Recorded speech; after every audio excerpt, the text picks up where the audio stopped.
당신이 찾던 무서운 이야기 고비의 TV.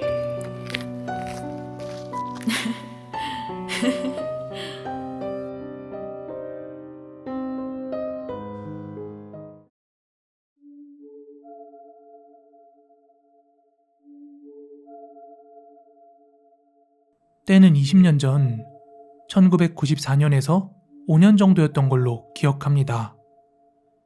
그때 어머니께서 슈퍼마켓을 하고 계셨는데 그냥 동네 구멍가게 같은 거였죠. 하루는 옆집에 단칸방 하나가 비어 있었는데 그곳에 할머니 한 분과 초등학생의 손녀 이렇게 두 명이 이사를 왔습니다. 나중에 알았는데 부모님은 돌아가셨고 할머니와 손녀 이렇게 두 명이서 사는 거였더군요. 수입이 전혀 없어서 나라에서 보조금을 받고 생활하고 있었습니다. 그렇게 이사 온 날 어머니 가게에 손녀와 함께 과자를 사러 왔는데 어머니와 할머니께서 이미 아시던 사이더군요.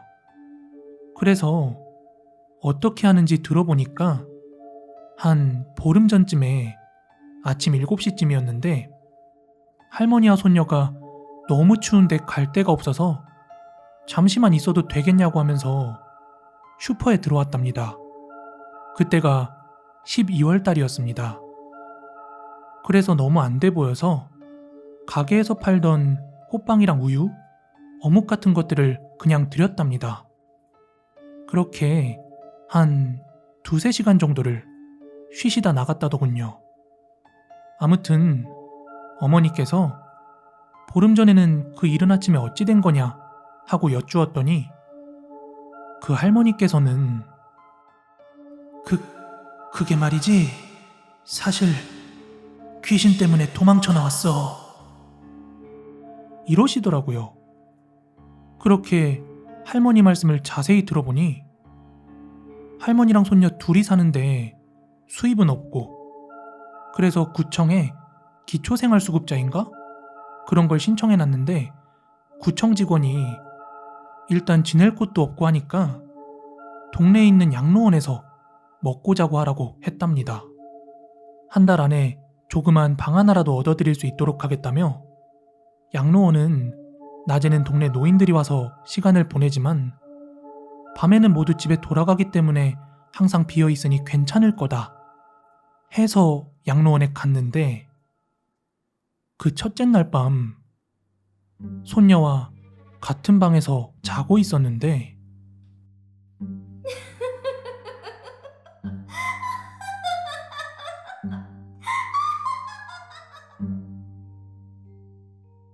이렇게 웃는 소리가 계속 들려서 잠에서 깨어났대요. 이게 무슨 소린가 해서 방문을 열어보니까 대문 앞에 하얀색 소복 같은 걸 입은 여자 귀신이 죽을 듯이 노려보며 웃고 있더래요. 그때 그 양로원은 옛날식 목조 건물이고 화장실도 푸세식이고 옛날 집 창호지 문으로 되어 있는 그런 집이었습니다. 거의 사극에 나오는 그런 집 같은 거라 보시면 되는데요. 할머니는 너무 무서워서 문을 닫고 이불을 덮어쓰고 덜덜 떨고 있었는데 그 웃음소리가 끊기지 않고 몇 시간째 계속되었대요. 옆에 있던 손녀를 깨웠지만 이상하게 깨지 않았고요. 그러다 잠깐 용기를 내서 문에 구멍을 살짝 내서 밖을 내다봤는데 그 순간 그것과 눈이 딱 하고 마주쳤대요. 그러면서도 계속 웃고 있더랍니다. 그렇게 공포에 질린 채 첫날 밤이 지나갔대요. 그리고 다음날 양로원에 놀러온 노인들에게 이 집에 귀신이 있다고 그렇게 말했지만 다들 무슨 소리냐며 그냥 웃고 말더랍니다.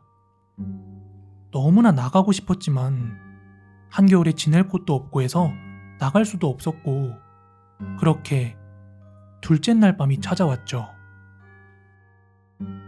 그렇게 한숨도 못 자고 뜬 눈으로 지새고 있는데 그날도 역시나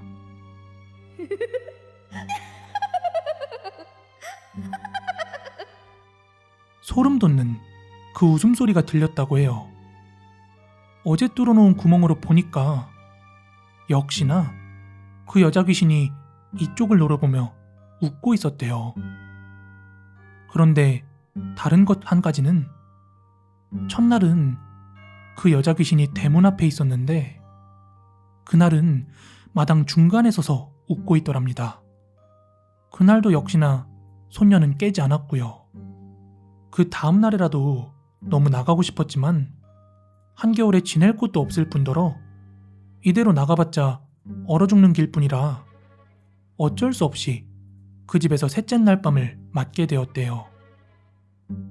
그리고 그날 밤 역시나 그 귀신은 웃으며 할머니 앞에 나타났죠. 그런데 이번에는 방문 바로 앞에 서 있더래요. 첫날은 대문 앞에, 둘째 날은 마당 중간에, 셋째 날은 방문 바로 앞? 그럼 내일은? 할머니는 그게 서서히 방 쪽으로 다가오고 있는 걸 깨달았고 내일은 방 안에서 죽을 수도 있겠다라는 그런 생각이 들었죠. 그러다 갑자기 신기하게도 용기가 나서 방문을 활짝 열고 내년! 하며 소리를 쳤대요. 하지만 아무 반응도 없이 계속 웃고만 있답니다. 그런데 그렇게 한참을 웃다가 갑자기 웃음을 뚝 하고 그치더니 잠들어 있는 손녀를 바라보더래요. 너무 겁이 난 할머니는 다시 방문을 닫고 이불을 뒤집어 쓴 채 밤이 가기만을 기다렸죠. 그렇게 해가 뜨자마자 손녀를 데리고 바로 밖으로 뛰쳐나왔답니다. 얼어 죽는다 해도 더 이상 그곳에 있을 수는 없었던 거죠. 그렇게 걷다가 우리 가게에 들어온 거였대요.